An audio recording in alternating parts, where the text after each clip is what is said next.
देखिए इसमें एक छोटा सा डाउट आपको आएगा कि सिंपल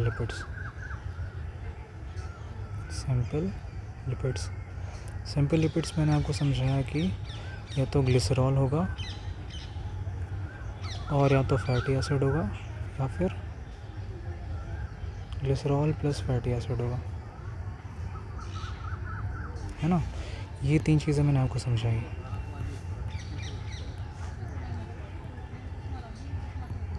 ठीक है, तो क्या है कि फैटी एसिड आपको समझ में आया कि COOH के साथ एक बहुत लंबा सा R ग्रुप लगा होगा। ग्लिसरॉल में क्या है कि 3 C होंगे और इसके साथ एक OH होगा, 3 OH होंगे,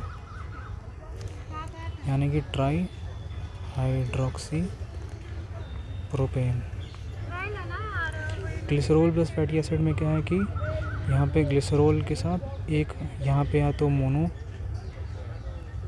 ग्लिसराइड होगा या फिर डाई ग्लिसराइड होगा या फिर ट्राई ग्लिसराइड होगा, यानी कि एक ग्लिसरॉल के साथ या तो एक फैटी एसिड, अगर 2 फैटी एसिड है तो डाई ग्लिसराइड, और 3 फैटी एसिड है तो ट्राई ग्लिसराइड। देखिए इसमें हम लोगों ने क्या देखा कि जो OH होता है, सपोज़ कि मैंने आपको ऑर्गेनिक केमिस्ट्री में पढ़ाया था कि अगर यहाँ पे कार्बन बहुत सारे जुड़े हैं और इसमें अगर एक OH आ जाए तो ये अल्कोहल होता है। क्या होता है?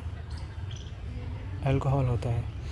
अब ये ट्राईहाइड्रोक्सी प्रोपेन में क्या है कि कार्बन है और उसके साथ 3 OH है, तो ये भी एक अल्कोहल है। ये भी क्या है? ट्राईहाइड्रोक्सी प्रोपेन भी क्या है? अल्कोहल है।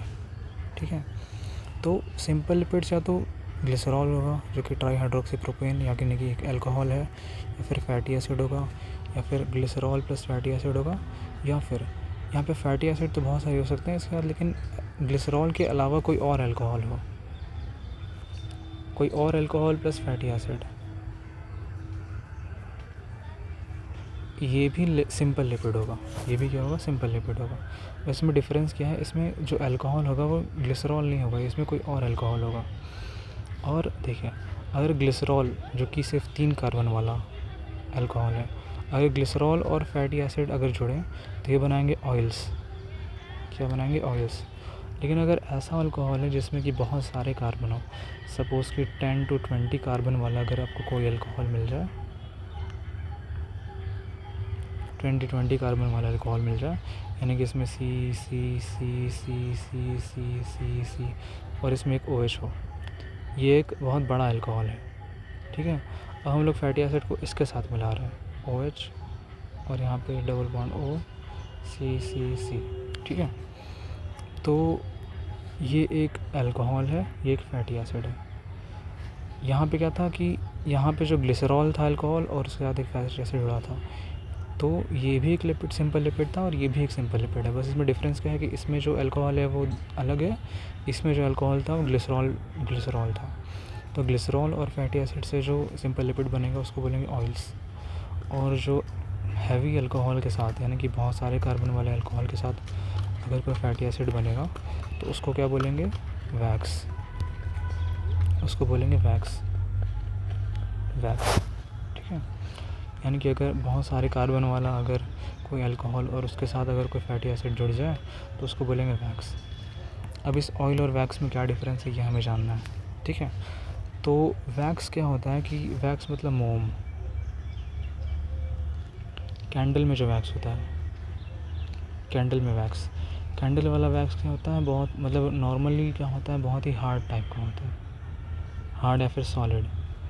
तो ये रूम टेम्परेचर मतलब कि नॉर्मल टेम्परेचर, रूम टेम्परेचर क्या होता है? मतलब कि आपके रूम का जो नॉर्मल टेम्परेचर होता है, रूम टेम्परेचर पे क्या होता है? वो सॉलिड होता है। और ऑयल मतलब होता है तेल। तेल कैसा होता है? सपोज़ कि वेजिटेबल ऑयल, को सरसों का तेल है, फिर सोयाबीन वाला तेल, वो कैसा होता है?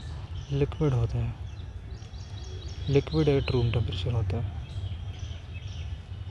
ठीक है, तो सिंपल लिपिड्स में 4 चीज़ें हैं। मैंने यहाँ पे आपको सिर्फ 3 ही चीज़ें पढ़ाई थी, या तो ग्लिसरॉल, या तो फैटी एसिड, या फिर ग्लिसरॉल प्लस फैटी एसिड। अब यहाँ पे मैं क्या पढ़ रहा हूँ? 4 चीज़ें, glycerol, fatty acid, glycerol plus fatty acid, या फिर कोई दूसरा अल्कोहल प्लस फैटी एसिड। ये ग्लिसरॉल भी अल्कोहल है प्लस, पर ये सिर्फ 3 कार्बन वाला अल्कोहल है। यहाँ पे क्या है? बहुत सारे कार्बन वाला अल्कोहल है, 10 to 20 कार्बन यहाँ पे जुड़ रहे हैं। तो क्योंकि ये बहुत ज़्यादा हैवी अल्कोहल है इसलिए वैक्स बना रहा है, जो कि हार्ड होगा रूम टेम्परेचर पे। और जो ऑयल रहेगा वो लिक्विड रहेगा रूम टेम्परेचर पे, ठीक है। तो ये था आपका लिपिड, इसको अच्छे से याद रखिएगा हमेशा के लिए, क्योंकि आपको बहुत आगे भी काम आएगा। और मेरा बहुत वीक था ये, इसलिए मैंने सोचा कि मैं आपको अच्छे से पढ़ा देता हूँ।